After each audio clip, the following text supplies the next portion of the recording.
Thank you very much. Well, welcome everyone to our third panel with the Regional Government Services Leadership Academy. And this one today is on attracting and retaining people in the public sector. You can go ahead and advance that slide for me, Nancy. So as we know, it has become increasingly difficult to attract and retain public sector workers.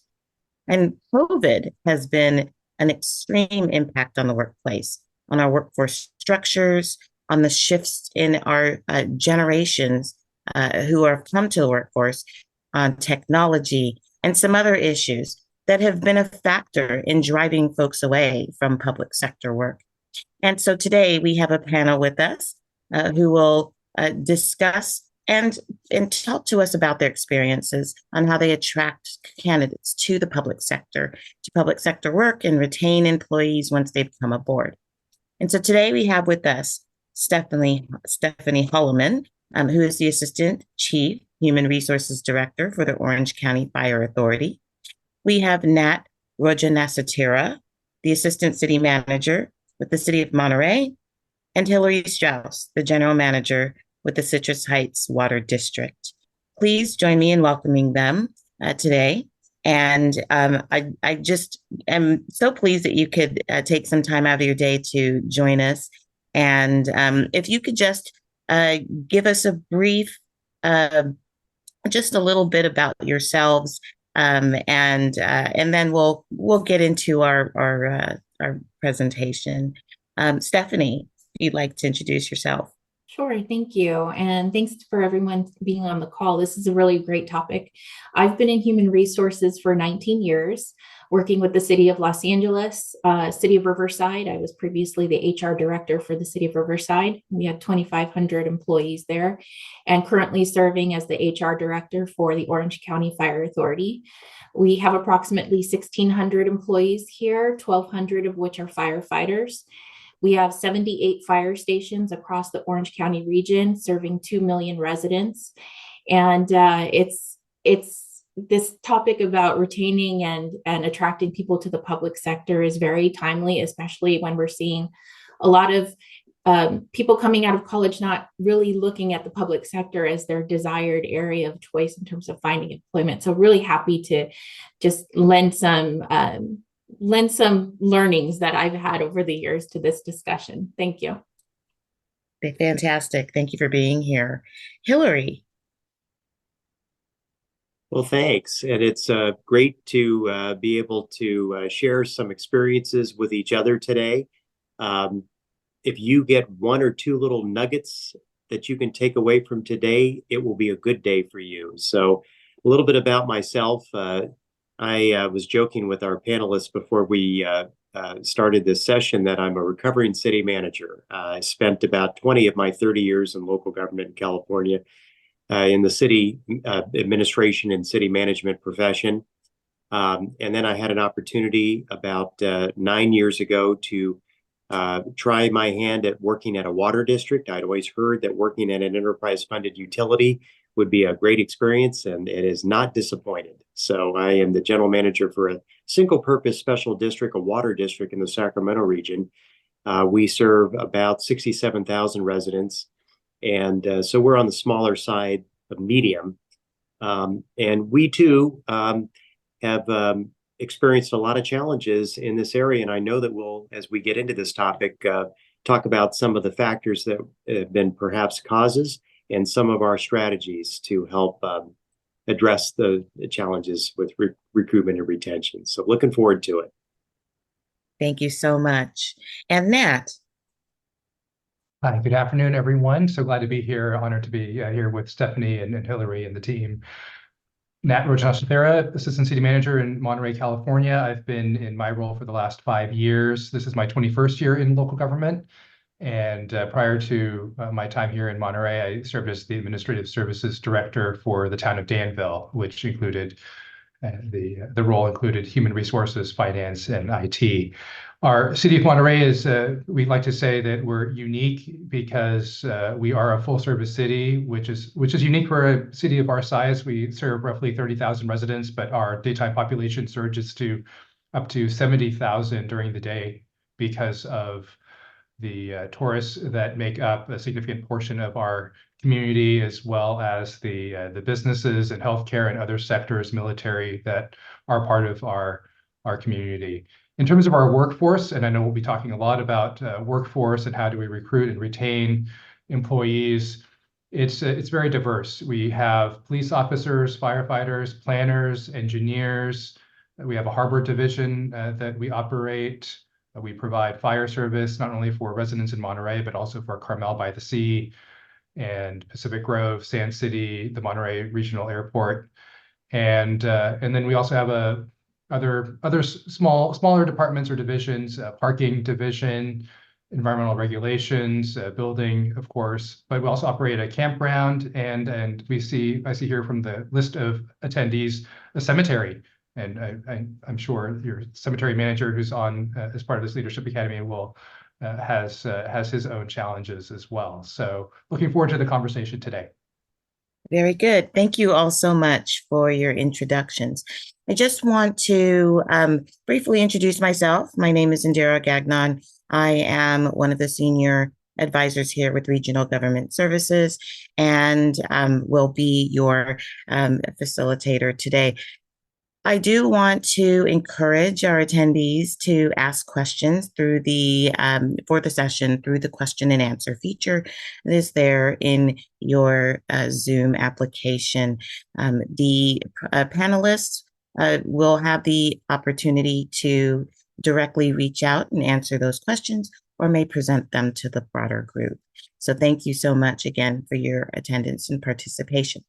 So I love that we are all here, and if we weren't, someone hired us to be here, and someone has done a great job keeping us here and placing us in roles where we too have to take a look at the marketplace and find people who will want to stay.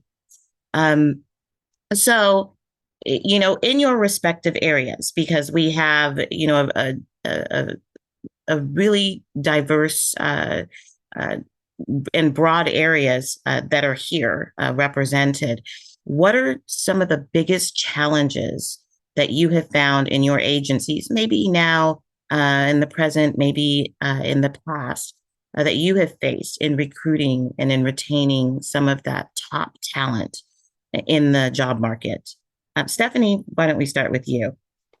Yeah, I'm happy to address that from the safety perspective. So for those of you that have fire and police, I think there's a purpose. People go into that career with a certain level of purpose, and it's not a decision that people make lightly. So I think when somebody comes in the door and raises their hand to be public safety, they kind of know what they're getting themselves into. So the retention itself is not really as much of an issue as it is on the professional side of the house.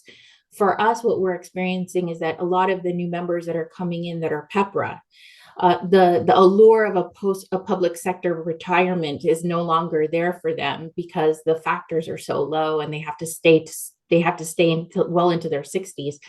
So we're finding that that public sector retirement is no longer that draw for them. So we're having to find different ways to recruit and retain them by making it easier for them to promote through the ranks, and really encouraging them to develop a lifelong career in the agency by clearly establishing promotional pathways for them, providing the training and skills that they need to get there, and then diversifying the work that they're doing so they're not stuck in monotonous doing one task all the time.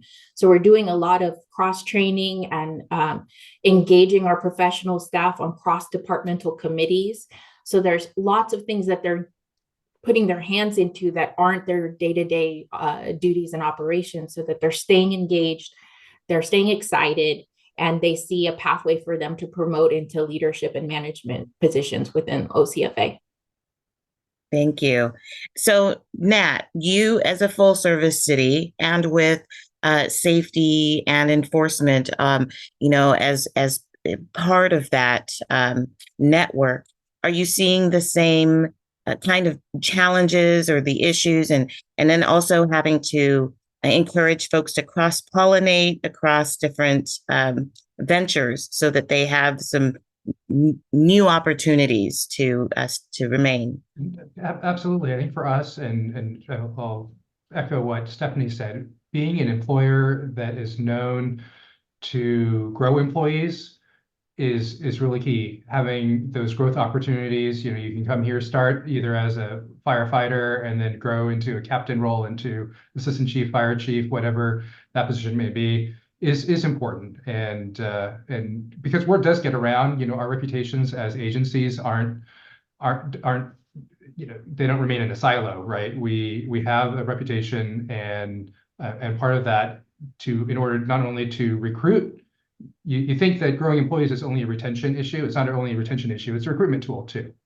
And that's something that we, I think, underemphasize sometimes as local governments, is how us as an organization, even though we might only be hiring for an entry-level analyst now, we often promote analysts into division manager or other types of supervising positions. So those growth opportunities are very key. For us, I think it really does. The recruiting tactics also have to be tweaked depending on what we're recruiting for. For firefighters, we had an opening for firefighter positions recently. We have about 10 positions opened. We closed the recruitment and we had over 450 apply. And you think that's a lot, and that is a lot. But in the past, we used to have over 1,000 so apply. So it's challenging in many ways. I mean, for us, it's a lot easier to recruit for firefighters, but then we also have engineers where we don't even have a single applicant apply for engineering positions. We have currently over 5 engineering positions that are open currently, and we've tried everything we tried many different avenues to recruit. We promote people into increase into other positions. We have a $12,000 cash bonus hiring incentive. And it's especially difficult, I think, in communities where there isn't as much competition, or other cities in the area where you can't, you can just increase the salary, try to make it competitive. But if you don't have a pool of candidates in the region, and the Monterey Peninsula and Monterey County in general is more isolated in that regard, it becomes harder than, say, in the Bay Area, where you can just increase the salary, try to do some other tools, and then you might have lateral transfers from other agencies.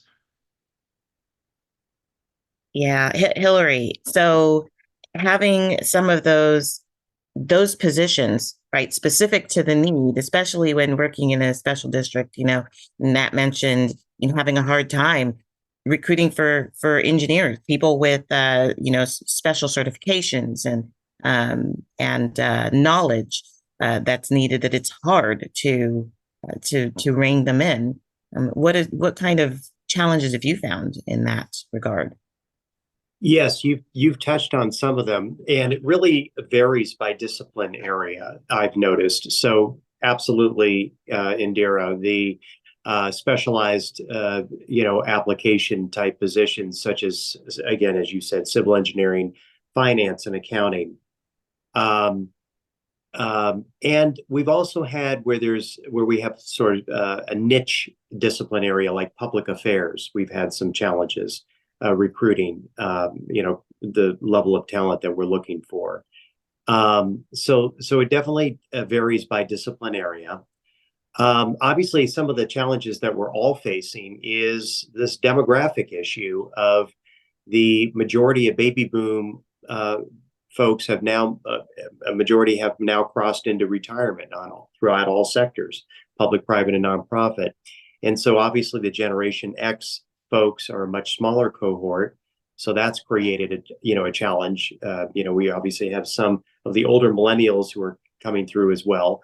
But with the older millennials, we're noticing that, and beyond that, they have a different sensibility about job-life balance. And so they're basically, it's a little bit like the tail wagging the dog, in that they are forcing the market to move in terms of getting employers to adopt and modify employment practices in order to meet the sensibility and challenges and interests of that cohort to fill those positions. And that includes things like, adopting remote and hybrid work policies.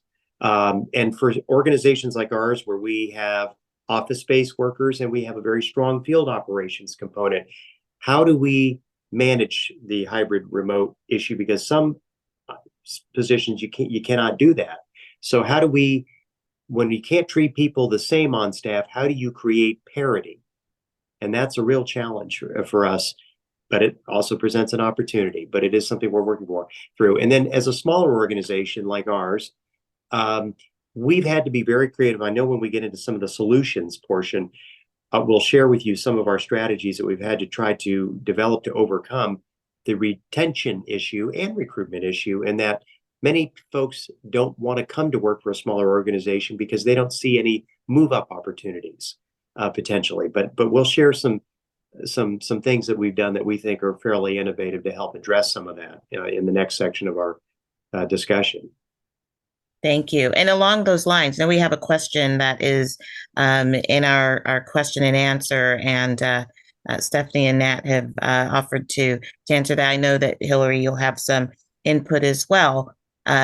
This really is speaking to, again, some of those very unique and specific roles, but with regard to, to diversity. And I know we'll get to diversity as well, but, these are specific to those specific roles. Someone asked, how do you look to recruit women in non-traditional roles? For women in those operator and those mechanic, engineer, firefighter type roles, and then also those folks who are veterans and persons with disabilities. And so, really taking a look at the competitive marketplace and inserting diversity into how we can place folks in these non-traditional roles. What have been some tactics that you have used and I know, again, if it's the difficult draw for the market at large, how are you targeting these folks specifically, if at all? I can speak to our efforts here. So we have a very robust outreach and recruitment team here that's made up of non-HR people. What we've done, and going back to the idea of creating opportunities for your workforce to be engaged in other things, we opened up the opportunity to the department, to the whole authority at large, to say, how many of you would like to help in this recruitment and retention effort? And we did a recruitment effort for that internally. We had people apply. We had them talk about why they want to be engaged in this effort. And we have created this very robust team of 60 plus individuals who are encouraged to participate in recruitment efforts throughout the day. It's a paid, they go on authority time, and it's cross-pollination across all of our different disciplines. So we have firefighters that are going out alongside accountants, who are going alongside fleet people, and they're going out to these recruitment efforts to talk about all the opportunities we have. And what's really great about this team is that they are reflective of our community, all shapes, all sizes, all colors, all backgrounds. They really reflect the diversity of the authority, so that as we're going out to these events, people can see themselves in our workforce. And then to the question about veteran hiring, we're at the bases. We go to all of their recruitment events. We are actively advertising in all of the materials that are being sent out to our veterans. And we create specialized communications that are centered around the veterans that work here. They're talking about their time in the military, their transition from military to public service in the government space, and why it is that the skills that they had developed in the military are now being put to fantastic use at the authority in either a firefighter capacity or in a professional capacity. So there's opportunities for the veterans to come here once their time is done serving our country, to now serve the Orange County community. Thank you. Nat, I know you had some input on that. Yeah, I do. I think I split it up into two different categories. One is deliberate outreach, and then the second is diversity in the messaging and the materials as part of our outreach efforts. So on the deliberate outreach, just like Stephanie said, what are we doing to specifically reach out to women in the fire service? And there are organizations and associations out there that focus on that. We have a few of our women firefighters in the Monterey Fire Department are part of a group called California Fire Women. They've got an Instagram page, they're engaged in the community, and they've led, you got to start early. They have something every summer called the Girls Camp, and it teaches basic firefighting skills to women who are interested in joining the fire service, and it's held at Monterey Peninsula College, which is our junior college in town. So that's just one example, and they have their own podcast. They have YouTube, Instagram presence, social media presence. That deliberate engagement with groups that are advocates for diverse candidates in various positions are really key and critical, I feel. The other way that we have deliberate outreach to veterans is that we're very engaged in our veterans communities and the veteran service organizations in our area. So when we have recruitments, we're sending out information about apply for these job opportunities with the city. Every county has a veterans, service organization, groups, as well as a commission with the county. We have actually someone in the city manager's office who is an Air Force veteran, and he serves as our representative on the Veterans Issues committee for advisory committee for the county. So having that is key, and I would encourage everyone here, if you haven't explored the Department of Defense's Skill Bridge program. It's a program that's hosted by DoD, and the idea is that individuals who are nearing the end of their military service term are often looking to transition to civilian work. And these are individuals who are hardworking. They have incredible work ethic. They've served our country, and they also want to continue to serve, but in a different capacity. And the Department of Defense will pay for up to 6 months of full-time employment in a public agency or even private sector as well. And often the organizations that are enrolled in SkillBridge are private sector, not public sector. So if you enroll in the program, you can bring in candidates. You don't have to guarantee them a full-time position later, but it gets them 6 months of full-time experience in local government. So we have our amazing management analyst in city manager's office was hired through SkillBridge and came on full-time. We had even our deputy city attorney from the U.S. Army, who was a JAG officer, joined our city attorney's team as a SkillBridge applicant. And we actually have 4 SkillBridge candidates who are veterans looking to join other departments as well, whether that's city clerk's office, engineering, library, other services as well. So those are just some examples of that deliberate outreach for veterans. And the last thing I'll say on the second piece, what I mentioned was the messaging and materials. How we say and what we say is really important. When you have a firefighter recruitment brochure, you can't just, candidly, you can't just have a bunch of, bros on all of the marketing materials, because it doesn't show the diversity that we're looking for in our recruitment efforts. So what are we saying? We're looking for women and men to serve. We're looking, what are the photos that we're including? Are we deliberately including women on the firefighter brochures or in the engineering brochures? We have a female public works director, right, who is in charge of the largest department in our city, over 150 employees in that department alone. And we always try to include her as well as other female engineers in our recruitments, so that people see that we do have diverse candidates in working for the city of Monterey. And then when people see folks like them, they're more inclined also to consider that employer as someone who they want to work with and work for. Thank you. Thank you for that tremendous reference also to the DoD program. It sounds like an amazing opportunity to bridge folks and into public service, so that they are more directly impacting our communities. Hillary, you look like you are familiar with that program as well. I'm No, also interested. yes, thank you. No, I'm not, but Nat, there's a nugget that I took away from it. So I got a nugget too, which I really appreciate very much. Um, yeah, Stephanie and Nat did a wonderful job covering this topic. So I'll just see if I can add a few little things to layer on top, onto this cupcake here. um, and that is, and this is not a scientific thing, but I just think having the intentionality to be intentional about this, to have it in your presence of mind that this is what is your vision for this organization and to become.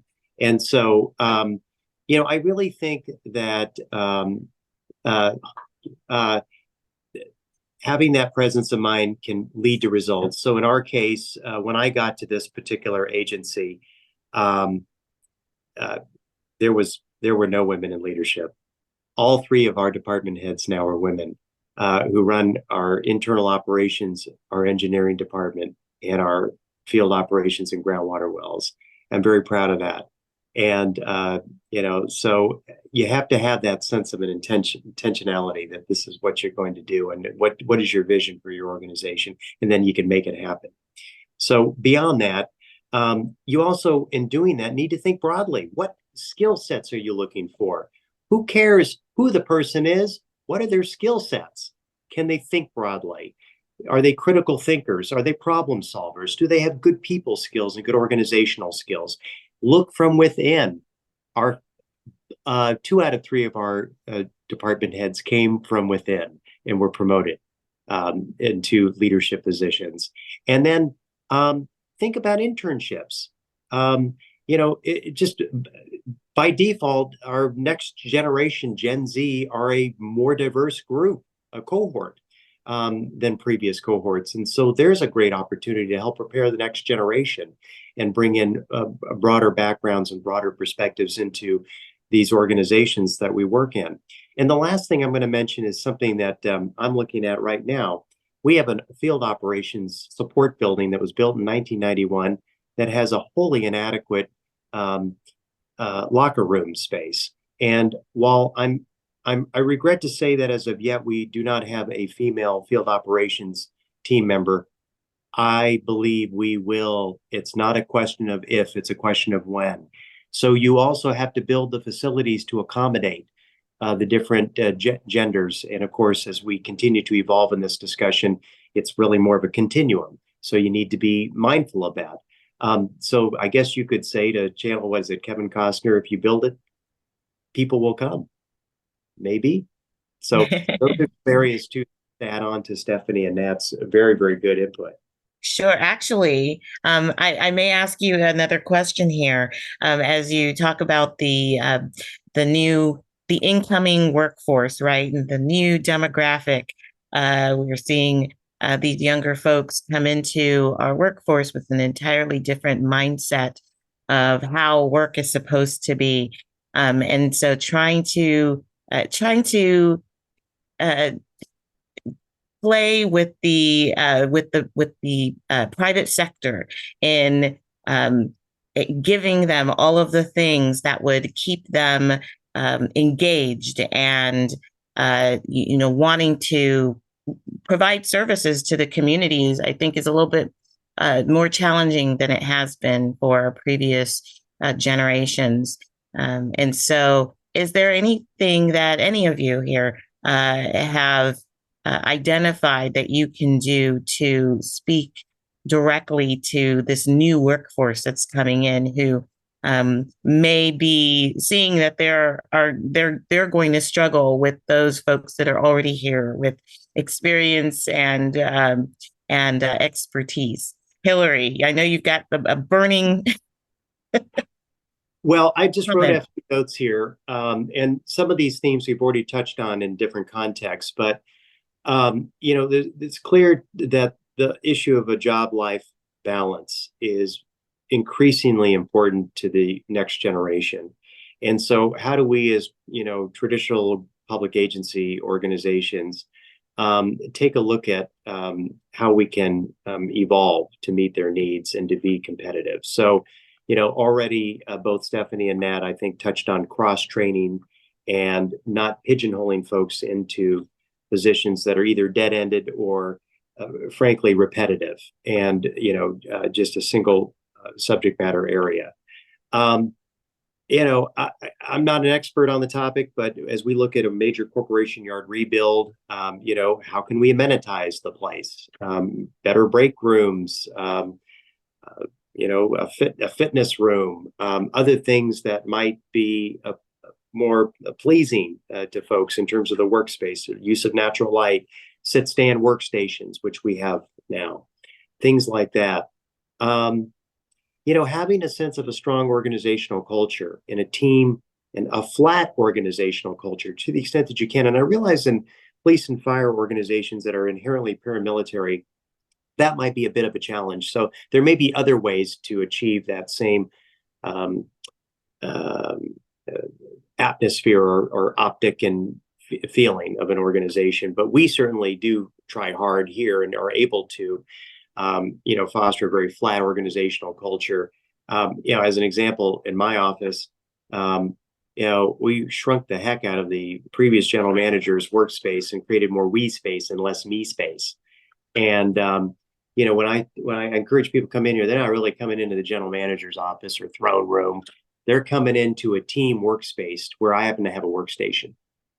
That's a very different way of thinking of workspaces. Work schedules. We're one of the only organizations in the immediate Sacramento region that has a 4-10 schedule. So every weekend is a 3-day.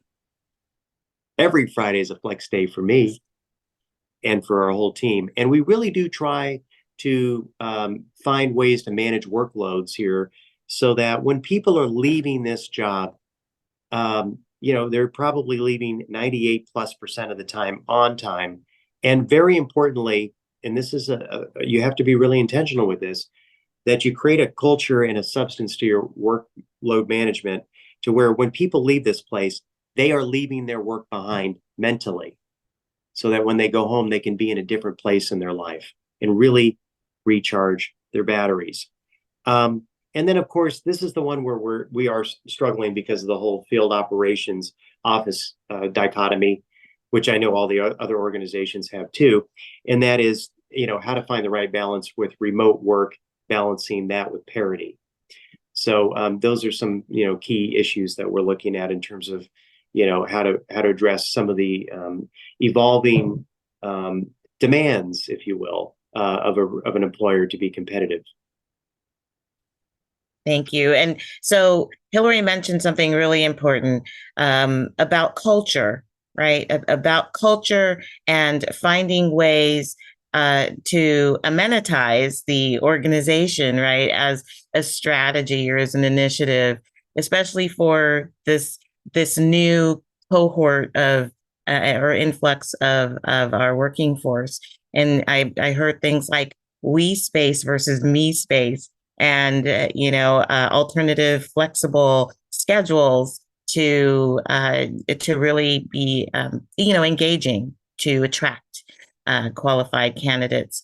And so, Stephanie, Nat, what are some things that you looks like in your environment? So I'm going to say something that's probably against the grain, is that we talk about competing with the private sector. Public sector is never going to compete with the private sector. We're just not. Private sector can't compete with private sector. They have no retention of their people either. So to expect that we're going to crack the nut on retention when the private sector can't keep their people for more than 3 years, I think it's a false expectation. For me, and something that I've shared with the managers that I work with here, is that we're never going to have the workforce we had that sought a career for 30 years. We're just not going to go back there. Maybe it'll cycle back around eventually in time, but for now, we're dealing in a workspace where people are looking for change. They're looking to leapfrog salary, benefits, to leverage what they have in order to get more. And they're looking for excitement in their job. So to expect that we're going to keep someone for a long haul, I think I think we're expecting a lot of these of the new workforce. What we can do, and kind of piggybacking on what Hillary said, is that when you work on your culture and your reputation precedes itself, people will come to you. So you may have a high turnover. That's just the nature of the beast. But you will quickly fill those positions with highly qualified people because they're coming to you because your reputation precedes you. And when you have great leadership, great benefits, really exciting projects that people can work on, to Hillary's point, you're amenitizing your workspace to get people to come. People will come, and you just have to build the cost of the recruitment into your operating budget, because I just don't think we're ever going to roll that back to where we don't have a recruitment and retention issue. So that's probably against what people want to hear, but I'm a realist and I deal in real facts. Thank you. And so, Nat, I know that there are a lot of different things that you're doing, but Stephanie just mentioned something that I think may be of note to many folks in leadership, trying to roll the expenditure or the cost of trying to attract and recruit and retain. And so in your organization, what does that look like? Yeah, this is challenging. I just want to first address what Stephanie mentioned, because I don't disagree with Stephanie. I think we sometimes have this unrealistic expectation that, we're going to compete with the private sector, we're going to do this. Everyone's competing with each other. We need to do our best as organizations to recruit and retain. And for us, at the end of the day, one flaw I see common in local governments is that we have a bias towards actually hiring people who have private sector experience. That's actually the issue. The issue is that there are folks who are qualified, whether they're accountants or they're planners or what have you, right? They're operational folks who have 20 years of private sector experience. They're a supervisor, they're a manager, and then we're hiring someone to oversee, building maintenance, but we don't look at the resume because they don't have any public sector experience, rather than saying, maybe this person could be a good fit and they can learn, the public sector skills. And we do actually have a better work-life balance than the private sector in so many cases. We really, really do. I was interacting just about half an hour ago with and I use building maintenance as an example, our general services superintendent who oversees our entire building maintenance crew. That also includes a branch of our operations with about 45 employees who work at the City of Monterey, which is a U.S. Army garrison. We provide building maintenance services and public works services for the Army. And he runs both sides, the city side and the Army side. And he spent over 20 years with Frito-Lay in operations. He took a pay cut to work in the public sector because we have a better work-life balance and we can do things like Stephanie has shared and things like what Hillary said. We don't have the 410 schedule like Hillary mentioned, and I'm also, part of me wonders if you have any openings currently, Hillary, but I'm joking. But it's really these are things that we've got to look at as organizations when we talk about private sector and what that looks like. We don't necessarily do a great job promoting the benefits of pension compared to 401ks that are defined contribution programs, but not defined benefits. So there's more we can do for sure. Thank you. So I'm going to throw a wrench into things and ask about the future of those positions, maybe current, future, that may be impacted as a result of technologies like AI, and how they might be used to recruit, to attract, to retain our workforce, or may even be impactful in how folks do their day-to-day jobs? And are you getting the sense that there are going to be those technologies that will change what you do at a leadership level and what you're going to have to do to keep folks doing the work the same? Well, with the outcome the same, rather. The work might be different, but for the outcome to be the same. And that starts from recruitment through retention. Any one of you. Yeah, I'll just start by, and Hillary unmuted himself too, but to me, AI will continue to be, it's an emerging topic. And for most local governments, I think we're treading lightly and experimenting with tools in different ways.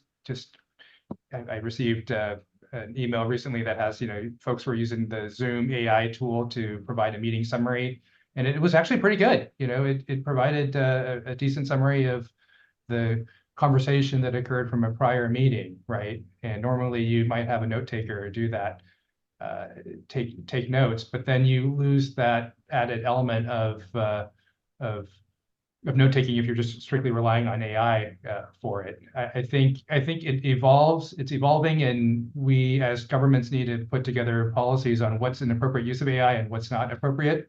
There's a working group right now that's being led by the city of San Jose, with other CIOs throughout the state of California, and its AI working group. One of the emerging topics coming up in Palm Springs in a couple of weeks, in about a week and a half, there's a 3-day conference on AI, use of AI in local governments. It's being sponsored by ICMA. It's the ICMA Reimagined Conference in Palm Desert. So these are just some of the topics. I would say AI will never replace everyone, but it's intended to be a tool, and how we use that tool will vary depending on the work we do.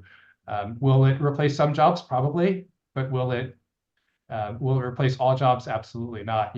As a public service provider, you can't just rely on AI to fight fires and run water systems. It just doesn't work that way. But some of the more administrative tasks, some of that work, yeah, will absolutely be replaced by AI. And I know it's definitely scary for some as well because of that.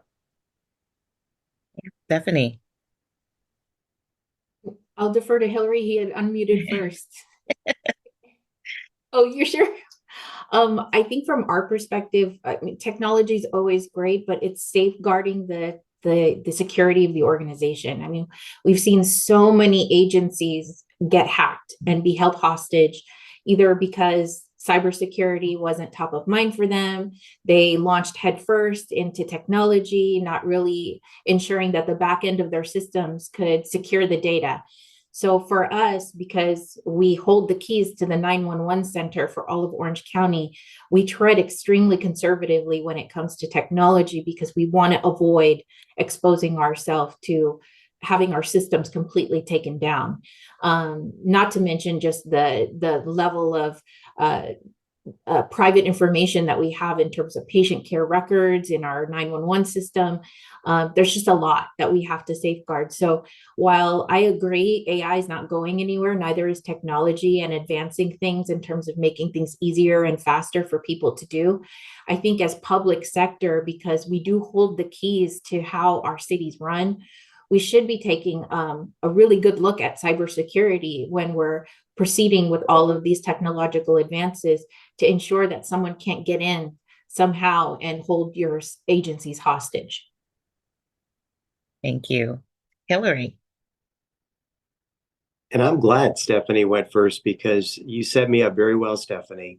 That was going to be my approach to this topic, more broadly about technology. I mean, AI is the latest thing, but it's really any technology that we look at implementing in the workplace. Again, because we as a water agency or an essential services provider, we are not going to be bleeding edge when it comes to technology. We can be in the front quartile, if you will, but we're not going to be bleeding edge, because we want to see all the kinks worked out first. We don't want to be the pilot or the guinea pig because of the nature of the work that we do. But that said, we too, and I think to remain an employer of choice and to retain folks who are interested and curious folks, we have to be open to adopting new technologies and not changing just for the sake of change, but where the business case can be made. And that is evolving and it's case specific. I absolutely agree with Nat that you've got to put in the policy and procedural framework to support the implementation of technology. A few examples of things over the years that have been, I think, revolutionary as an example, the HR world has been NeoGov. I mean, just the use of the online hiring process and being able to have applicants put their resumes in and have them available and be able to do easier job searches and easier application process. That's been wonderful. We've just started this with this latest recruitment. We're using a product called Spark Hire for applicants to do essentially video self-screening videos where they prepare their own video to send in once they've been screened for an initial interview. So we'll see how that works, but it seems very favorable. Online assessment tools that we've been using more and more makes it easier. When I was hired, even just in 2015, I had to come in and be proctored a 3-hour test here. And now we can do it online. And I think Nat has touched on this too, remaining plugged in, pardon the pun, to what's going on in the profession and out there through professional, professional organizations, whether it's ICMA or, MISAC, the Municipal Information Society of IT folks, here in California, or an initiative led by a large agency like City of San Jose, to remain plugged in to see what's going on, so that while we may not be bleeding edge, we can certainly be in the top quartile or somewhere in that area. Thank you. Now, I know that much of the technologies, although they were already out there, may have been a catalyst. Actually, COVID may have been the catalyst, sparking all of the impetus of technologies and how we recruit.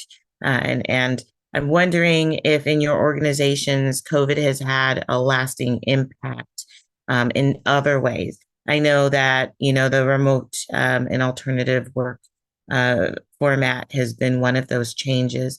But Stephanie, for in an industry where, COVID really was the premise for a lot of the work being done, how has it impacted or how has it changed how folks are coming in, new folks are coming into the workforce? Yeah, we've talked a lot about telecommuting and work-life balance. So at post-COVID, so when COVID happened, of course, we were first responders. All of our first responders and support people had to come into the office, so they were not remote. Our support staff who were on the administrative side did go full remote during the height of COVID because of the risk that we were all involved in. Our paramedics were going into homes, COVID homes, and walking around the office. So as much as we can, we tried to limit interaction with non-essential staff. Post-COVID, we formally adopted a telecommute policy here, understanding that our public wants to see their public workers in the office. So we do have a modified telecommute policy at OCFA. It does require all people to pass their probation first before they are allowed to telecommute, and they can telecommute up to 50% of their regular work week, up to the discretion of the manager. So there are certain units where they're only allowed to do 25% of their work week because a lot of their work is public facing. Other departments like mine for HR, where a lot of the work can be done remotely, they are allowed to do up to 50% of their work week remotely. And that can either be in whole day segments or half day segments, which it really helps those that maybe have either childcare or elder care issues at home, that they can be home for half the day and remote and do the rest of the workday here in the office.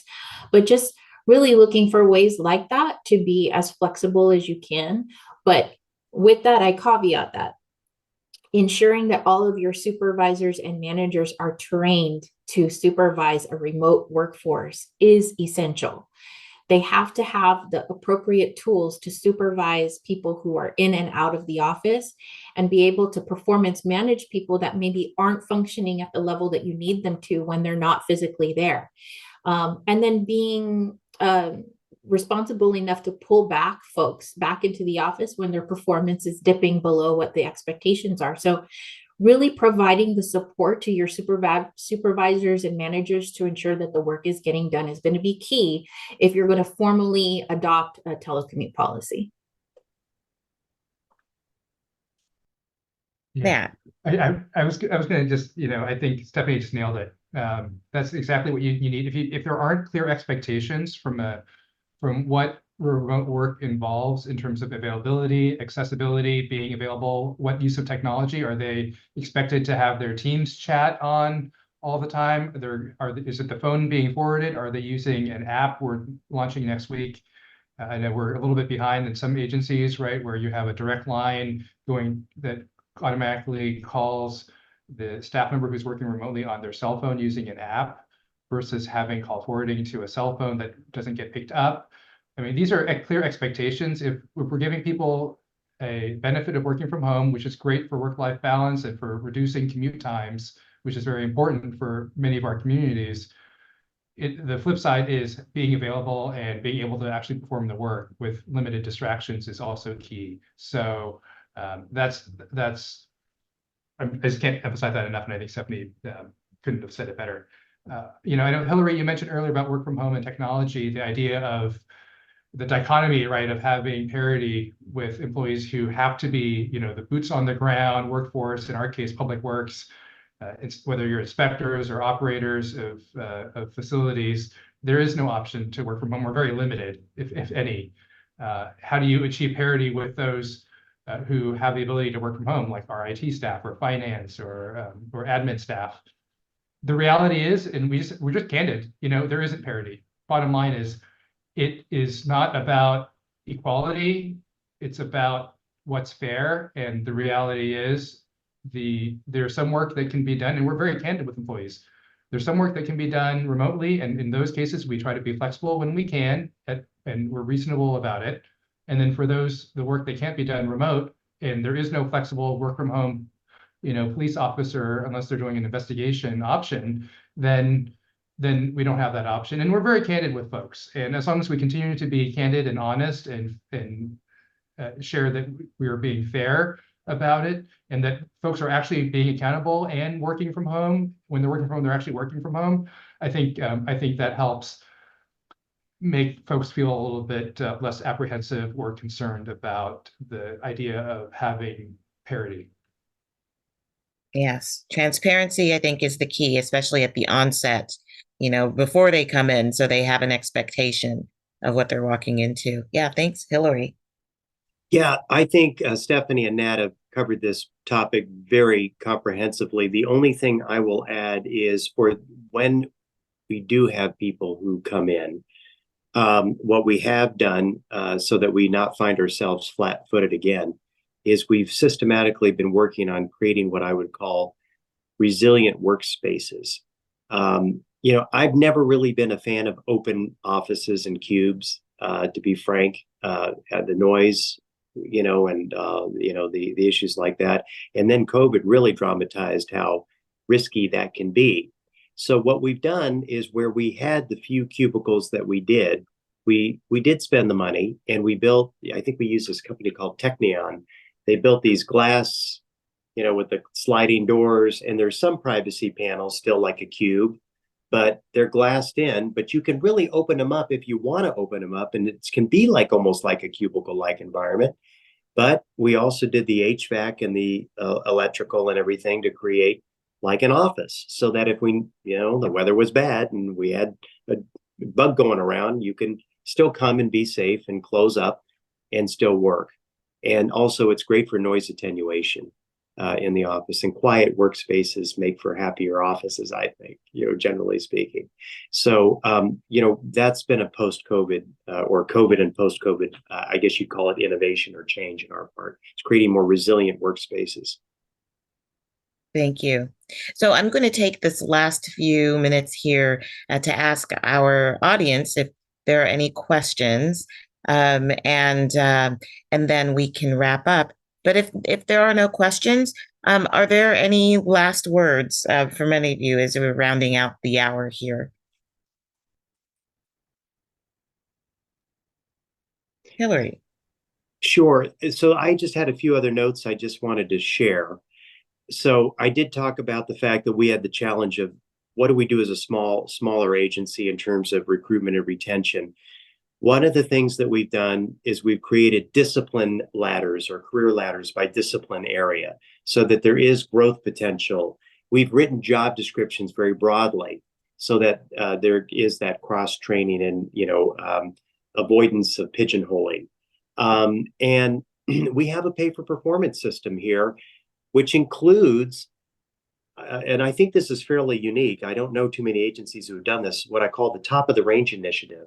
And that is that, for many agencies up until perhaps the late 90s and early 2000s, they had longevity pay. And then there was kind of a backlash to that. Like, why should you have, a bump in pay just because you've been there a long time? You may not be that great of a performer, frankly, yet you just survived. Well, but when we got rid of longevity pay, we didn't put something in place for folks who have been with the organization, who are really good performers, to continue on up the ladder in terms of pay. So we did something that we worked with PERS on, and actually PERS signed off on this, our retirement system, to where we extended our pay range by another 5% so that the new high point, the old high point, became what we call a control point. And then you can still be eligible when you reach the control point for pay for performance, just like everybody else who's below the top of the control point. And then you do snap back to your control point. So there's still an integrity to the range, but you're still eligible for the same pay for performance year over year that everybody else is. And you're not then penalized for your longevity. So that's a retention initiative. And I don't think we've seen anything quite like that. So happy to share our experience. It's been a really positive experience. And then we've done things too, like a relocation incentive. We offer $15,000 for use of either moving, storage, and or transitional housing or apartment housing. And the other thing is we have started to use a recruiter more for even below executive level positions. And we are willing, frankly, to poach for talent. We will not be shy about that, including the civil engineers, the staff level accountants, and whatnot, because you have to be. That's been a real paradigm shift for us. So just a few things that I had on my notes here to share. Great innovative ways to recruit and attract. There was a question for you quickly, because I know we've got time constraint. Someone asked about the online assessment and how that's facilitated, and what platform you're using. Perhaps you can start with the platform and they can do some research on their own. Sure. So we use a company called Resource Associates, and I call it the mother of all tests. It's a rite of passage in this organization. All of us had to take it.